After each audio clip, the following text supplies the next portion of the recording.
Molweni bethu nguKiko lona. Namhlanje sijongana ne-trading psychology. Yintoni kanye i-trading psychology lena?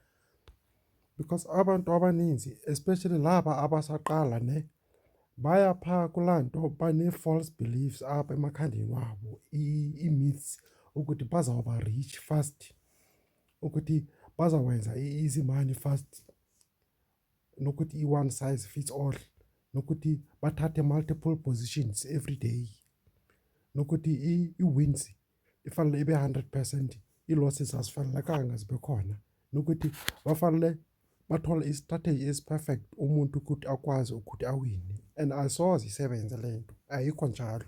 Because if laa nto i-get rich quick scheme, kufanele ukuthi akho muntu osebenzayo ke sonke sinemali, si-rich sonke, uyaqonda?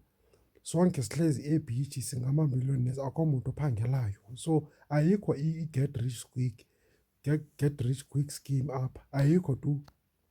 One size fits all.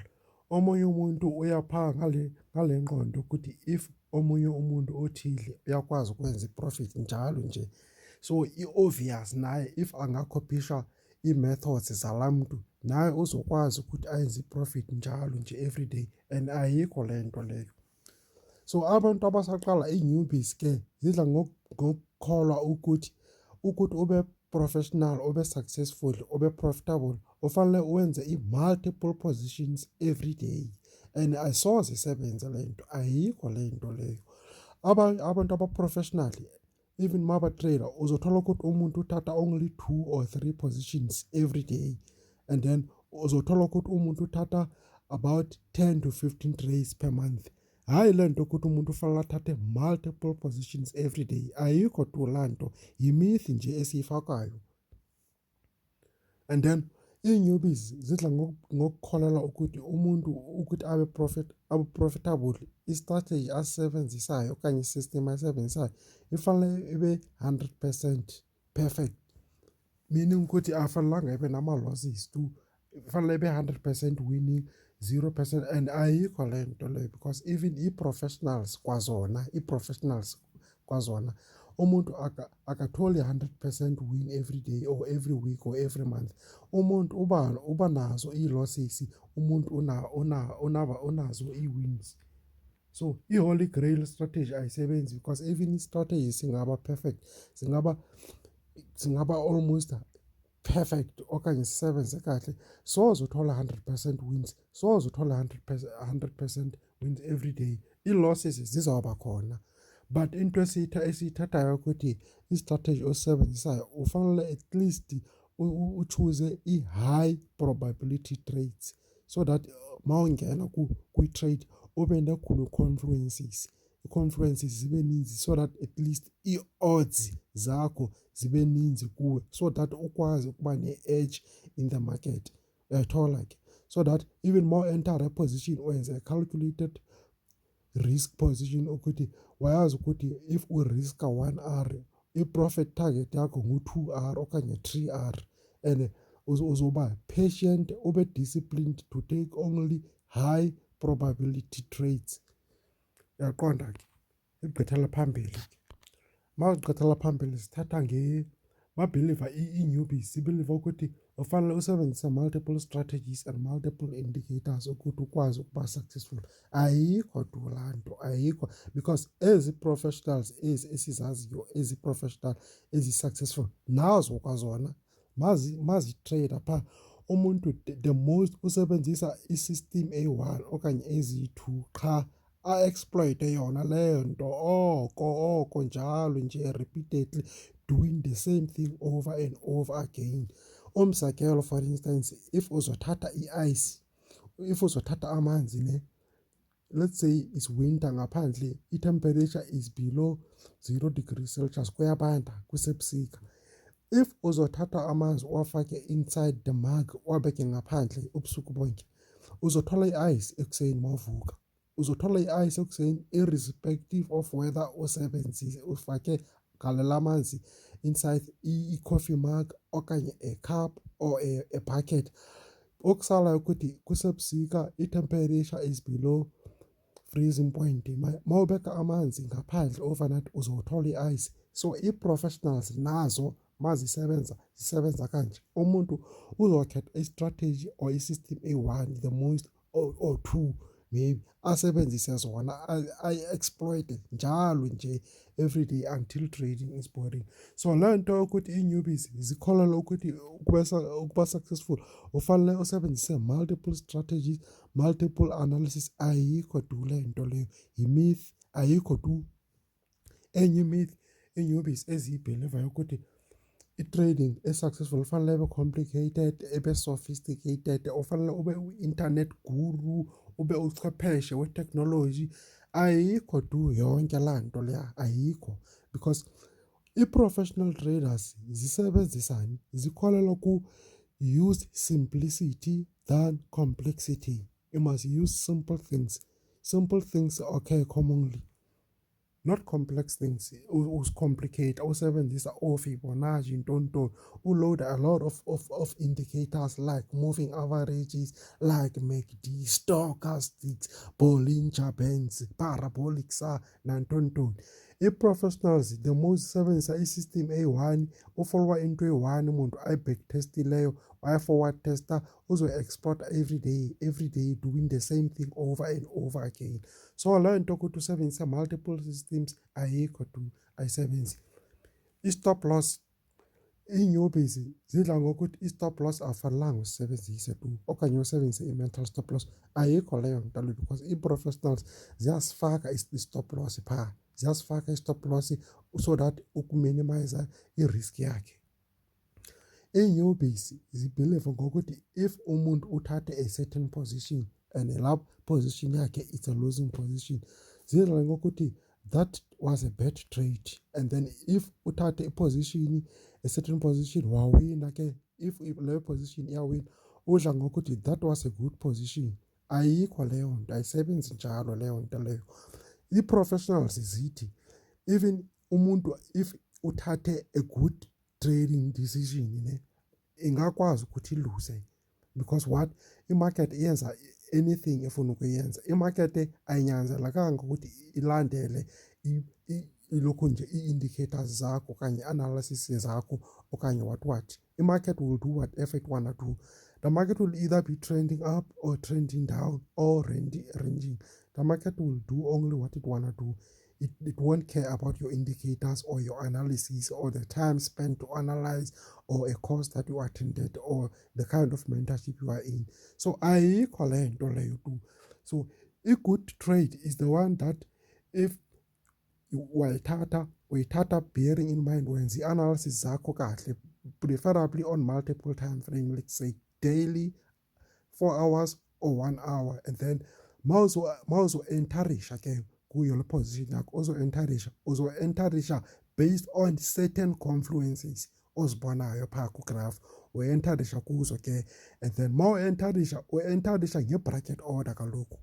Kukhona i-stop loss ozixelelayo ukuthi if iyalose i-position, the most that you are willing to lose is this much, and then i-profit target yakho ithi nayo ke the one that you, so because i-market yenza into ofuna ukuyenza, i-market ayinyanzelekanga alandele i-analysis zakho. Leyo trade i-perfect injalo, ucalculate everything, wa-analyze, ingakwazi ukuthi iluse yona leyo kwayona, understand, ingakwazi ukuthi iluse. On the other hand, i-trade oyenze just njenge-guesswork okanye ubugemblisha kuyo ingakwazi ukuthi ibe a-winning trade. So that doesn't mean if i-trade oyenze just randomly it's a good trade, no. So a good trade hileyo ukuthi even if it wins or it loses is the one ukuthi ulandele wonke ama-rules wakho, ucalculate i-risk yakho kahle, everything. That is the difference between a good trade ne-bad trade. Sigqithela phambili ke, ii-newbies zidla ngokuthi mazitrade zona ke zibe stubborn. Umuntu uzothola ukuthi u-entarisha, let's say a breakout trader, umuntu uzotrader i-breakout, a certain breakout i-breakout let's say ibe yaphezulu it was gonna be a bullish, it was hitting i-resistance, certain market ibe reacha i-resistance, ihite i-resistance, idlule i-resistance, i-breakout, i-retest low resistance, umdlula futhi iyenze higher high and higher low. If inyubi izo-entarisha phaa kula trade ne, umuntu immediately makangena uzofuna ukuba ne-profit. And then unfortunately if imarket yenza i-pullback iyaretrace ihamba against inyubi uzawuba stubborn kula decision yakhe ayenzileyo, uzothi no, this analysis is a perfect analysis. That thing iyenza i-breakout yayenza i-retest, so inyanzelekile ukuthi fanele iye phezulu. The market doesn't care if your analysis was perfect or not perfect. The market izawwenza leyo nto ufuna ukuyenza. So the only thing ezoprotecta wena as unyubi, if ufake i-stop loss sakho phaa ukuthi if le trade ihamba against my position, the minimum that I'm willing to lose or the maximum that I'm willing to lose is this much. The market doesn't care who you are. Izawwenza into ofuna ukuyenza. Omnye ke makaqeda ukuluza kuleyo position ave kabuhlungu afuna ukurevenja athathe a certain trade angayicalculatanga kahle avele ayenze nje just to win back imali le ayiluzileyo. I understand ke i-newbies okanye umuntu avele abe emotional trading. I-newbies zidla ngokuthatha i-position just based on the gut feeling or the rumors azizwa ku-internet or what, ayisebenze laa nto nayo. So you must do i-calculated risk before ungena ne. And then enye into i-newbies ezithanda ukuyenza is just this one trade. Umuntu uvela ngene nje without any stop loss, without anything, just it's a once off, just this one izongena ndingalandeli i-rules zam nantontoni. And then markets must obey the analysis sithethile ngayo. I-newbies idla ngokuthi if umuntu wenza i-analysis athi the market if inyanzelekile ifollowe i-rules zakhe, i-market must go according to him. Let's say for instance umuntu ubethathe i-head and shoulder ne, you were taking a head and shoulder on the second leg of the shoulder ne. So if inyubi ingenile phaa umuntu uyakwazi ukuthi angene epositionini and then ihambe a few pips in his position. After that imarket yenze i-pullback enkulu and then abe ku-loss umuntu. So simply because wenze i-analysis yakhe ukuthi no, this thing must be a head and shoulder must go, umuntu uzoyilinda, uzoholda that loss, a large loss for a long time, instead of losing just 1 hour agcine eseluza 5 hour or even more. Success depends on the exact amount of money per trade. Ayisebenzi leyo nto leyo. Iinyubi zidla ngokuthi if ufuna ukuyenza uyenza i-profit, say for instance iinyubis uzibakela i-amount athi no, if ndiyenze i-$10 that means I'll be in a profit. Awukwazi ukuthi uwenze i-target yakho ilanga in the exact dollar amount. I-profit iyenziwa in pips, not in dollar amount, because omunye umuntu if uluza $100 you can still say no, I haven't lost that day, I'm still profitable. But omunye umuntu if uluza $5 angathi no, I've made a profit that day, depending on how many pips you have made. 90% of success depend on the strategy. Ayikho le nto nayo. Iinyubis zidla ngokuthi i-strategy ne-analysis, technical indicators, technical analysis yizo azibalulekanga. Into ebaluleke gqithi kuzo zonke i-trading psychology.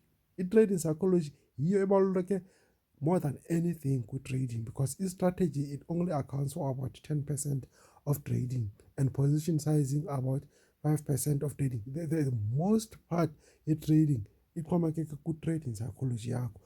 Trading psychology yakho yiyo ezoba against wena, yiyo your greatest enemy. Your greatest enemy is not the market okanye i-broker. I-greatest enemy yakho it's yourself. So unless usebenza ku-trading psychology yakho, you won't be able to make it. And then iinyubi zidla ngokuthi i-failure is due to bad market. There's nothing like a bad market. The market is moving against me. The market have changed. Ayikho leyo nto leyo. You must just do i-analysis zakho kahle, wenze i-risk management yakho kahle ne. So your success in trading ixhomekeke kulezi zinto ezi ke. mntakwethu. I-professionals like umzekelo endikwenzela wona we-ice ukuthi if kusebusika, if it's winter, you take water, you pour the water in a container. It doesn't matter if you put the water in the bucket or in a cup or in a mug or in a plate. You will get ice every morning if you take that water and put it outside overnight, irrespective of whether you have put the water in the bucket or in the cup or in the mug or in the plate. You'll get ice in the morning. So into enjalo trading system, i-professional service trading system one trading system, one trading plan. That equity, they have back tested it enough, they have forward tested it enough. Basebenzisa yona ke, then umuntu ke i-professionals, umuntu uyakwazi ukuthi abe ne-patience ne-discipline ukuthi to await only highest probability trades when all the confluences are met, when all the analysis ozenzileyo higher time frames, daily, 4 hours and 1 hour, and then scaling down to lower time frames zakho to execute the trade. And then you wanna wait for the confluences when all the stars are aligned, you wait for the trigger, and then you enter the trade in a bracket order. Stop loss, calculate stop loss and profit target. And then entry and exit rules. I-professionals ziyasebenzisa ke entry and exit rules. And then in so doing, uzothola ukuthi i-professionals umuntu exploiter the market over and over again, repeatedly, over and over. Umuntu wenza the same thing over and over again until what? Until athola i-sustainable profits, until trading becomes boring for him. Because vele i-professional traders zidla ngokuthi trading is boring because umuntu wenza the same thing over and over again. You exploit the same thing just like when you want to cut the tree, the very big or large or tall tree, you just take an axe and you hit one position over and over again, over until the tree, that area becomes weak and the tree falls. And then you must take responsibility for your losses, so traders as a professional, umuntu uthatha i-responsibility for the losses, umuntu udetermine i-maximum drawdowns is willing to take per day or per week or per month. And then umuntu, if we are loser, blame i-market, they don't blame the market. The market is going against me, the market conditions have changed, the market is bad, or the market was not typical, or the market was not behaving, or the market was not respecting my indicators. The market does what it wanna do. And then you keep to your system, you exploit the same thing over and over again. Lastly, if professional traders weren't born successful, they were trained, or they taught, or they learned. Diabulela. If we tandile, ngicela uhite i-thumbs up button or subscribe. Enkosi.